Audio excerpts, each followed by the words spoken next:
edition of our community sewage project here in Mount Pleasant Township. Wanted to thank Fort Cherry High School's media group, Kevin Center, for having us here and working with us, and all the students that are working behind the scenes. It's a great experience for everybody here today. I'd like to review real quickly what we want to try and our message today. First off is I want to introduce our administrative assistant that we have, Sherry Crawford. We'll get to meet her a little later on here. We also want to talk about our public review process of our design and what's next. We are getting a lot of phone calls and emails on what's the next step for the public. And lastly, we got a short film clip that was produced by the Fort Cherry Media Group, and Mr. Bill Cowden here was starring the interviewer in the group. And Will, how did it go? Went great. George is very knowledgeable. He's been putting in sewage systems for over 25 years, so he was a good person to talk to. Great. Yeah.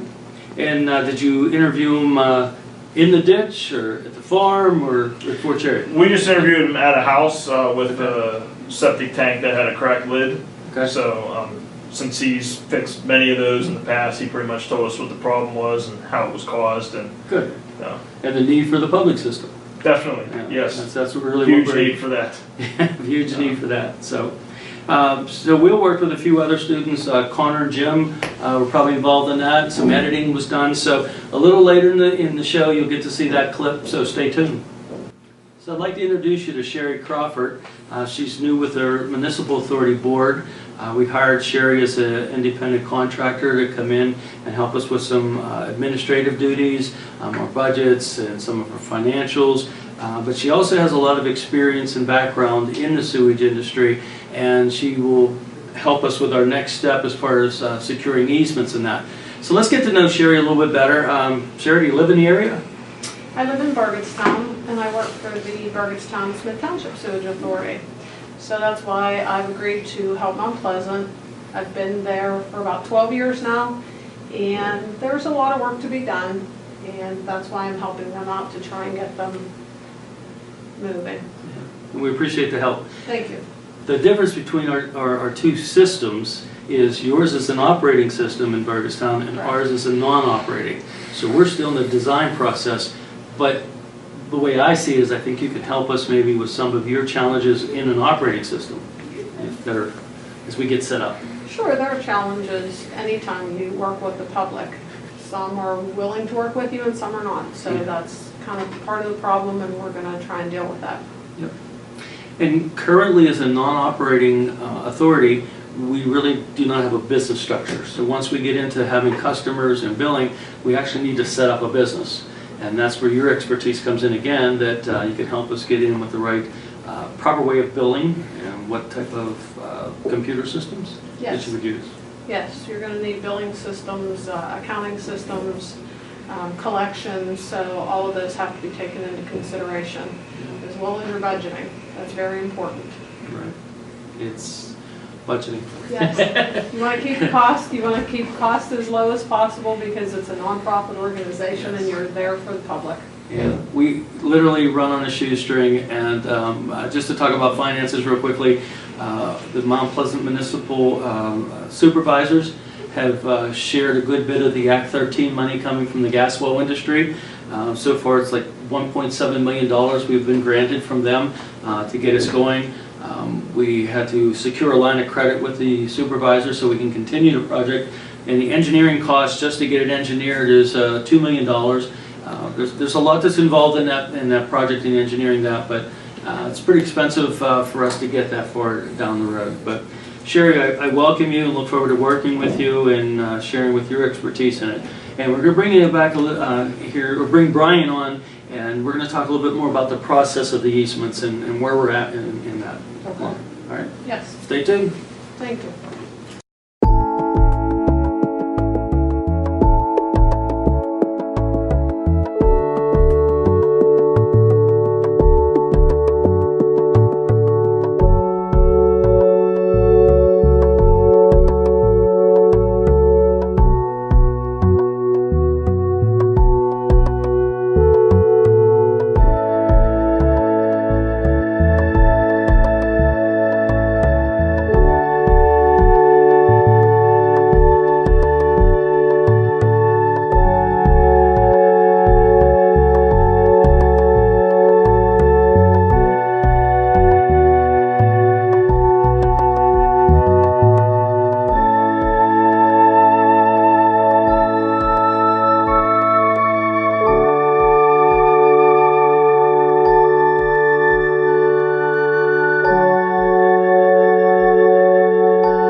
Say, Brian, I want to review this one property owner that came in to our property owners review meeting for the easements, and he'd like to push this line down to his property line a little further, maybe move this manhole cover to get it away from his garden or something like that. Well, it seems simple, but is it complicated? What are we going to run into for engineering? Sure. On paper, it looks easy enough to move a black line over a little bit, but when we design gravity sewers like this, elevations are very critical. Both ground elevations and the bottom elevation of where the sewer is.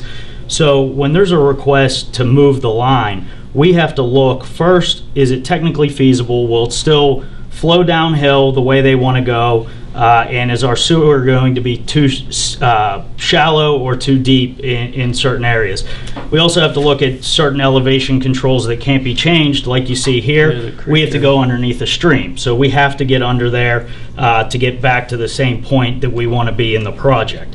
Then we also look at above ground features, infrastructure, things like you would see here. There's a railing, a road, here's somebody's gardens, and then more importantly we have a bridge down here with some wetlands. Mm-hmm. So those are all things that we have to avoid, and by shifting their line we may not be able to avoid them. So we have to look both small picture at the change they want, but also big picture how it affects all the properties and sewers around them. And then any changes we make to engineering then cost the municipal authority money to make those changes. Correct. So when we did the design, we look at the most cost-effective way to get the job done. We lay the sewers out where we think they are best, and they work. And anything that changes, not only do we have to go back and spend time and money to change it, but also more than likely that's going to add to project cost for construction. So Brian, it looks like we have some people joining us here on the TV, and we're going to get set up to continue with our little interview today and explain more about our project here in Mount Pleasant Township. So here we are with our engineer Brian and our administrative assistant Sherry, and what we want to talk about is where we're at with the design currently and how we got here. So first off, maybe we'll start with Brian here.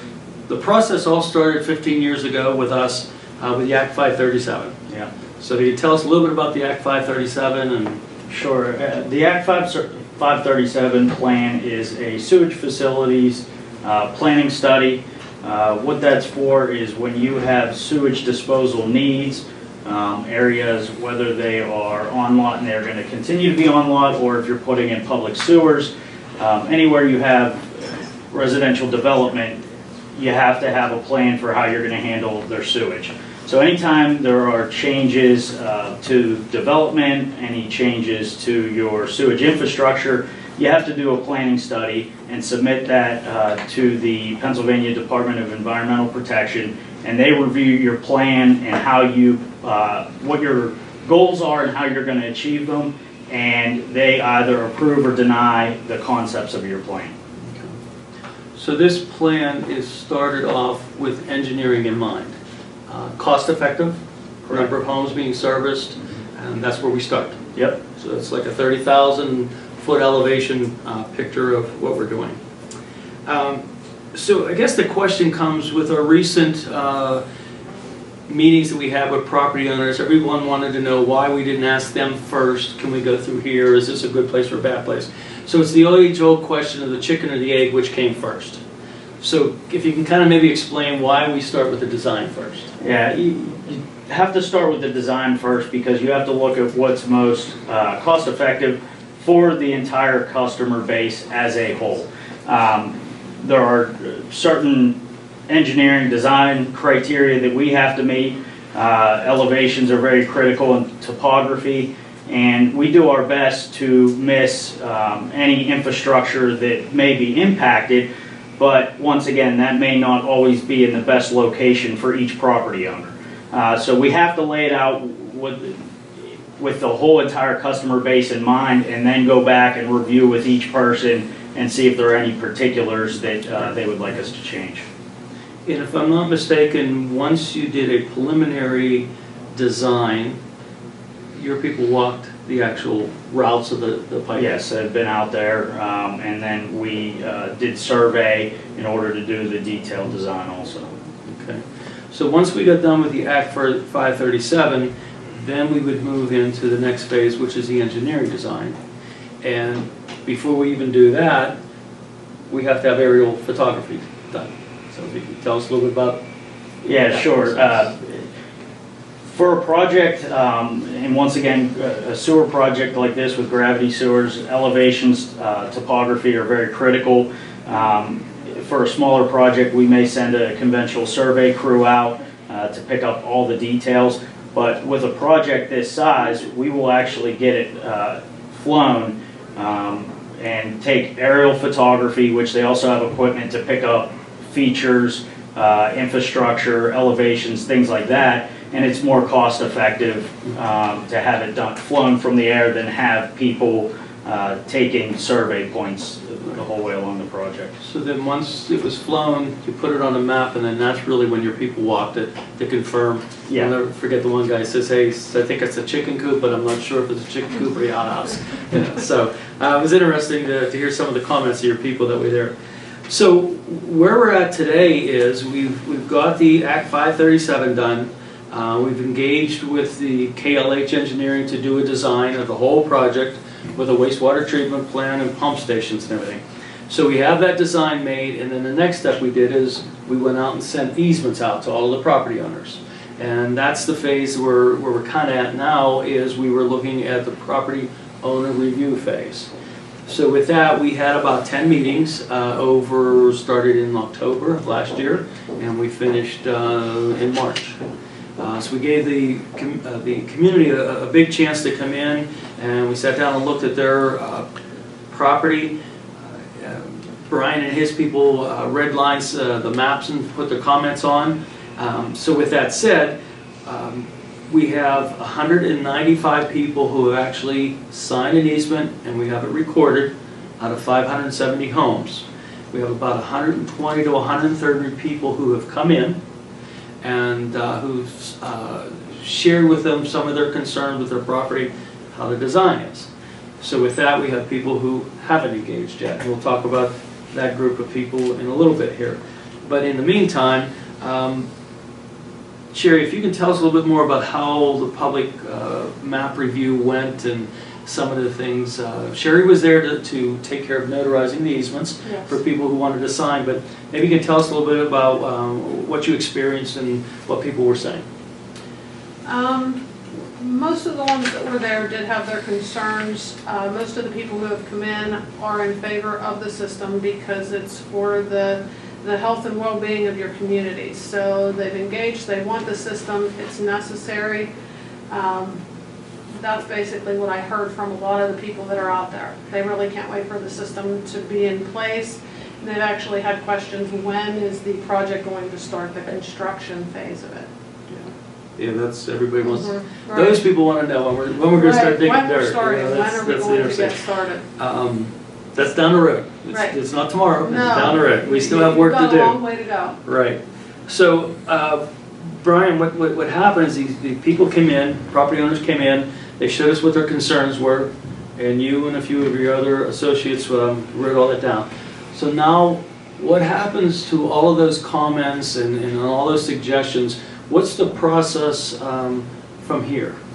So what we are doing internally is we're looking at each one of them, and we are trying to prioritize what impact they have on the project, both from a design standpoint and also from a cost standpoint.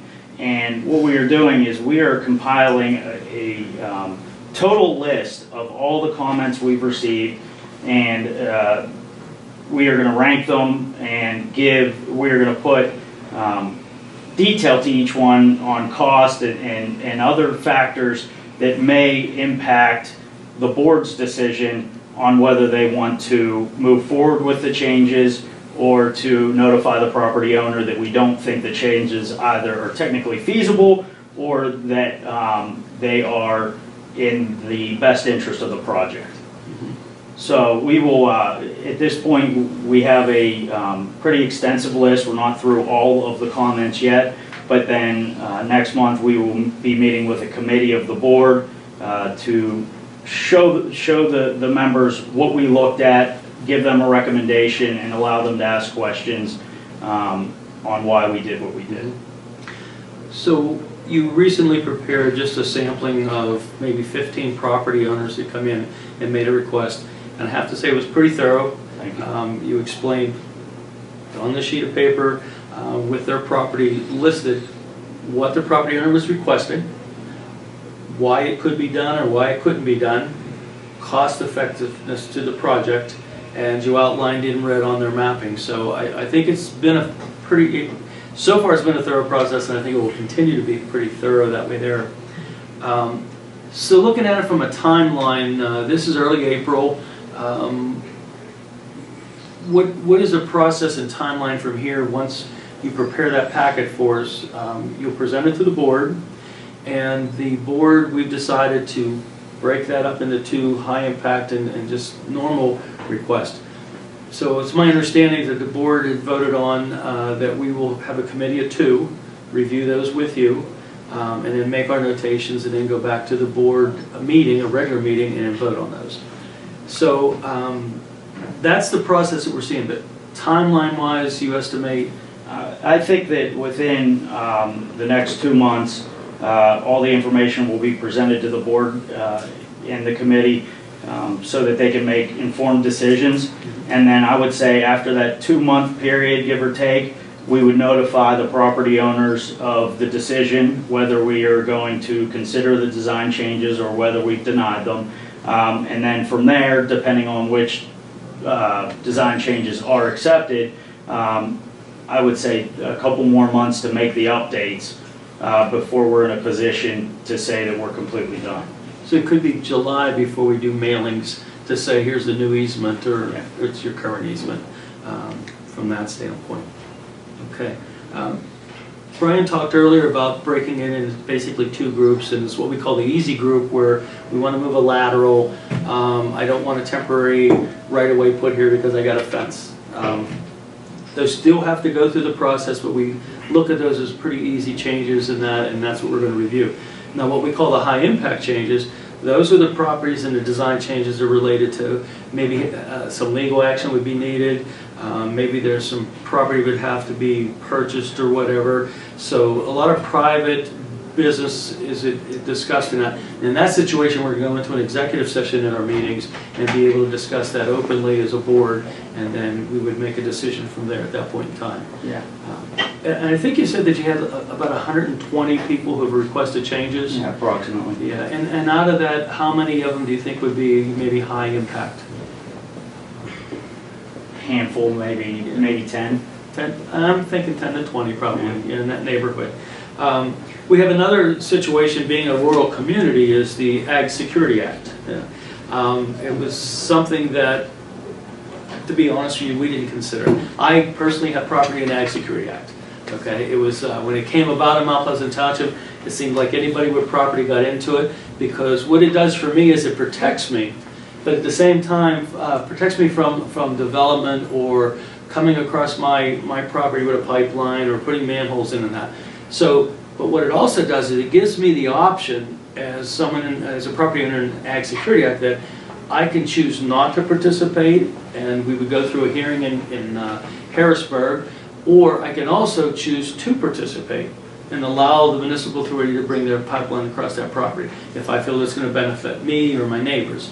So it's not just a done deal if you're in Ag Security, we can't work with you. But we're open to working with the people, and I think we have 6 or 7 properties that are in Ag Security Act. So we're working through that to see how we can do it without having to change a lot in our plans and that. So those people that have not engaged with us, we've got 2/3 of the people maybe, or I'd say half of the people. Half of the people have engaged with us either by signing the easement or coming in and requesting change. That other 50% is where we're going to bring Sherry into play. And what Sherry's job is over the next couple months is to contact you best way she can. Correct. By phone, email, or carrier pigeon. Yes, absolutely. Knocking on your door. Knocking on your door. But what we want to accomplish is we just want to make sure that you're getting your mail, you're understanding what the project is about, and would you be willing to sign the easement. If not, that's fine, that's your right. But we just want to be able to make sure that we have contact with you, because there's about 200 and some people that we have not heard from, and we really like to hear from you. Again, it's your right. If you choose not to participate and not sign an easement, that is your right. But then there's another step from there. So Sherry, our next step would be eminent domain. Scary word for a lot of people, but maybe if you can explain to us a little bit about the process of eminent domain and the property owner's options. Well, the property owner's options, for eminent domain, you're going to hear from the township solicitor. He's going to send you out information. He's going to let you know, first of all, please try and sign your easement before it does go to that. Eminent domain doesn't always mean you're going to win. This is part of the project. If it's taken eminent domain, you're going to have no choice. You're going to have to let them come through your property, and where they say it is where it's going to be. If there's any concerns, you can come and address them now before it gets to that. Eminent domain is going to add a lot of cost to the project. The cost is then going to be taken into the whole cost of the plan, and it's going to be spread out among all the property owners, and everyone's going to lose. And it gets to be expensive Yes. for both parties. And we're trying to share this with you so that we can keep our costs down for the project as a whole, and work with you. So if you got some questions, please contact us. You'll see our email address below on the screen. You can also call the township office, and we have a voicemail there. We're more than happy to talk with you and work with you about your property. The meetings are at 7 p.m. the first Wednesday of every month. Please come to a meeting if you have any questions. I'll be there, the board is there, and the engineer is there to address any questions you have. So Brian, let me ask you, typically on a project, how long is the public review process where property owners get to come in and look at their design and request changes? Well, I'll say it's typically a lot shorter than this. A lot of times we'll see on average, 3 or 4 meetings to engage the public, let them come in and review the project and where their easement is in relation. In this situation, the board has been more than lenient, extended the time period for several months. We've had, I believe, 14 meetings. And once again, that is because we want to get everybody engaged. We're trying to work with everybody the most we can and avoid the eminent domain process as much as possible. And it was a discussion of the board that we could either fast track this project and hurry up and get a lot of things going, and let's go straight to eminent domain. That wasn't fair to the public, and that's why we wanted to give plenty of opportunity for people to come in and talk to us. We've got nothing to hide. We want to show you what's going on, but the project is going to move forward. We currently are not mandated by the DEP, and by mandating we mean that's where the DEP comes in and says you will get this done in 18 months, no matter what it costs. So at this point in time, we're not mandated, so we've got some time to work with. So we just thought we'd wanted to engage the public a little bit more, and before we went to eminent domain. And really, we don't want to go to eminent domain, but that's what we got to do to get the project. And let me say one other thing about easements. We need to get all of our easements in place before we get financing, and I think the DEP even wants them in place. Am I correct?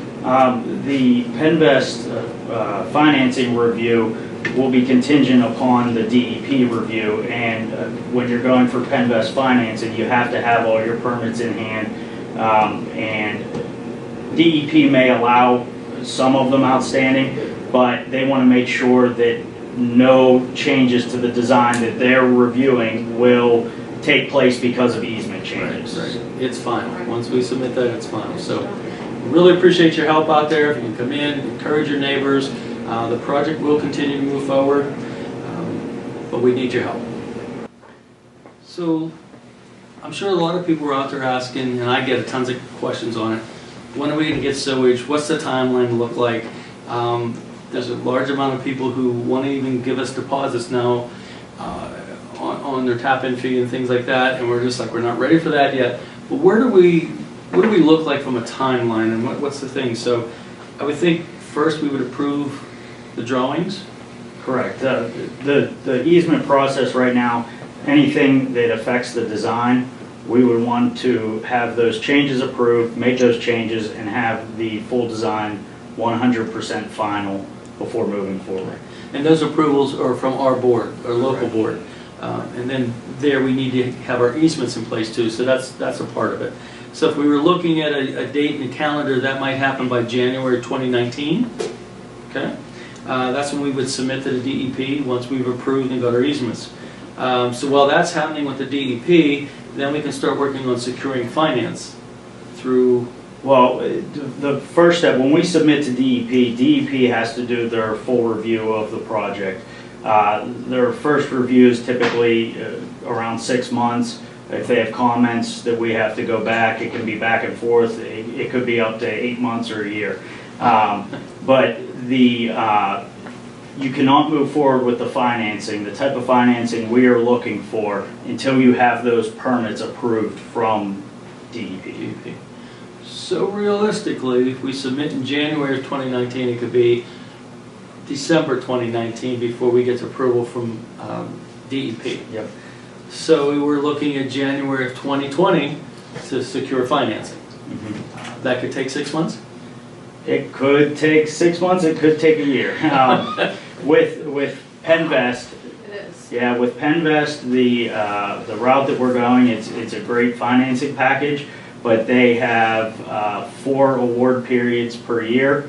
You have to submit 3 months before the board meeting with an application, and if you don't get the funding package that you need or you want, you have to apply in the next quarter. So we're January of 2021, realistically, once we secure financing. Yeah, Unless we get lucky. Unless we're lucky. So Yeah. we're January 2021, we got our financing, so now I would assume we prepare bids, Yes. a bid packet? Mm-hmm. Okay, that should take 2 weeks. Yeah, well, with all the design done and everything, yeah, we would just need to do some updates. Okay, from preparing the bids, then we put it out for bids, so I'm assuming we would give 2 months? Yes, several months. Several months for the contractor to get back to us. So let's say that Loser Track, we're halfway through 2021, Correct. correct? And then we would award bids and start into construction. So if we're halfway through 2021, construction's going to take how long, estimating? 18 months. 18 months. So we're at end of 2022 with some luck. Mm-hmm. Okay, and everything going right. So just for those of you at home that ask the question all the time, when are we getting sewage? Realistically, looking at the timeline, it could be 2022 at the earliest. End of 2022. So yeah, it's a slow, laborious process to get this all done and done correctly. So I appreciate those volunteers on our board that are helping out and everybody working, and the supervisors and that, but we're doing the best we can to get the project brought to town here. So thank you. Add one thing. Sure. Please, the people who are out there who haven't signed the easement, engage with us so it doesn't take any longer. That's part of what's taking so long, is securing all those easements. And as you heard Paul say, we still need about 200 easements yet. It's going to take a little bit of time. Thank you. Yep. Any last comments? No, please let us know if you have questions, comments, and help us move the project forward. Keep it moving forward. Hey, have a great day. Thank you. Hi, welcome back. Hey, I want to talk to you a little bit about Fort Cherry Media Department. A lot of cool things going on here. I know the agriculture area is down the hall here. This is the media group in that. It's very interesting to come to school, see what's going on. One of our little props today is this little microphone that was 3D printed here at the school and designed by the guys and girls here. So just want to introduce to you a little clip of that the Fort Cherry Media Department made out in the field, and they interviewed Mr. George Yonker, who's on our board, to talk a little bit about on-lot sewage systems and one of the reasons why we need a public sewage at Mount Pleasant Township. So roll the tape and enjoy. Hey, this is Bill Cowden. I'm here with George Yonker. He's been installing sewer systems, septic tanks for 25 years. We're at a home here in Washington County with a broken lid on their septic tanks. We're just going to talk about the tanks a little bit and why public sewage is a good idea in this situation. So George, when was this specific sewer system septic tank installed? Well, looking at the design of this, it was probably built whenever the house was built, which was the turn of the 20th century, which is 1900. Okay. Now, are most of them that old? Most septic tanks in this area that old?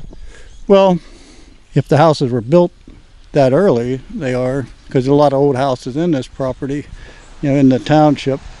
Some of the houses go back even into the 1800s, so they start out at a small little area, and then they just try to improve it, and over time things become saturated. This is one of the problems you can have with a septic system, is when the lid collapses and breaks. Fortunately, this isn't that bad of a problem, but it doesn't fit into anybody's budget. Mm-hmm. So, there's many other problems that you can run into, as far as that the septic system just won't handle the fluid, and the fluid will come up to the surface and pollute your area and the neighbors around you. Yeah. Now, if something like this breaks, now how much would this cost to repair? And like, what's the upwards? If there's a bigger problem than this, how much would it cost to repair a septic tank? Well, a septic tank's not too bad. I mean, you're still looking at maybe $5,000, but if you have a complete failing system, you're looking at somewhere 25 to 30,000, and that is if you have the property for it to even perk. Most of the times, if you have less than a couple 3 acres, you cannot find another site suitable that you can put in a system that will work for today's standards. All right, now I'm showing George this picture, which is on screen right now. George, you can just explain what this system is. It's an on-lot sewage system, what exactly it is? Okay, this particular one is a pretty simple system. Most of the time, the system actually won't even pass in with our soil in this area, but this is basically a holding tank, which septic tank, then it separates the solids, and then the liquids goes into basically it's a dosing tank that's not with a pump, doesn't have a pump, it's all gravity fed, and it just a basic system that typically what you would do with a system like this is just you would dig it out with a backhoe and put the gravel and the pipes, and the pipes have holes in them where the water seeps into the ground, but eventually the system will fail most of the time because the ground will no longer be able to handle the saturation. Okay. But this is not like a modern type of a system that's pressurized. All right, George, so what are the signs of a failing system? Like if I flush my toilet and it flushes properly, is that a sign that it's working fine, or are there some underlying? Not necessarily, no. You definitely have a problem if it starts backing up in the house, but you can have a problem outside of the house that you basically, a lot of these systems have failed, and they've been failed for so long that what happens is the fluid just seeps out into the ground, and down it finds its lowest point, and whether that's on your property or your neighbors, or ultimately it all ends up in the creek, and which everybody has to deal with. So it's not just a private problem, it's more than, it's a whole community problem. Exactly. Now, if there's a failing system, like even this one, can you pass a home inspection? Like if someone comes, if you're selling the house, can you pass that? No, that's a real problem. So you'd have to get that fixed, which would cost, $20,000-$30,000 before you can pass it. Well, that is if it will pass at all. The ground has to be able to accept a perk. You have to go through a process, and you have to have enough property. If you have a 1/4 acre, the only option you have is to put in a holding tank, which most banks, I don't know for sure if a bank will accept that, but a bank will not accept a failing system. And a failing system, the only way you can ever sell your house is if somebody wants to buy it and pay cash. Okay. But you still inherit the problem. Yeah. Now I was also going to ask, see, you have like all this land here, you can put a whole on-lot sewage system. Can people with 1/4 of an acre put an on-lot sewage system in, or are they just with a tank? No, they're done. They just can't do anything. Yeah. If you don't have at least probably 2 acres, because typically your house is in the middle of 2 acres, so now you only have 4 corners. You got driveways, you got trees. Most of the time, even with 2 acres with a house existing, you can't find a site suitable. So finally, why do we need public sewage? Well, there's a stat. You can go to the Washington County Sewage Municipal Authority website, which will be on screen, that 80% of all septic tanks and on-lot sewage systems are failing. Can you comment on that, George? Well, those numbers were taken by our engineers. They went around and they inspected. They weren't able to inspect all of them, but the ones that were able to inspect, the ones that would allow you on the properties, they were, well, you had the numbers, 80%, which is a pretty high number. Yeah. So, all in all, the government is just solving a problem here that could become a bigger problem in the future with 80% of tanks failing. Public sewage is just future-proofing pretty much the area. So, again, go to the Washington County Municipal website, which will be on screen now, to get more information. Thank you, George. Oh, you're welcome. Thank you very much and for your time and your effort. Definitely, thank you. Thanks for watching.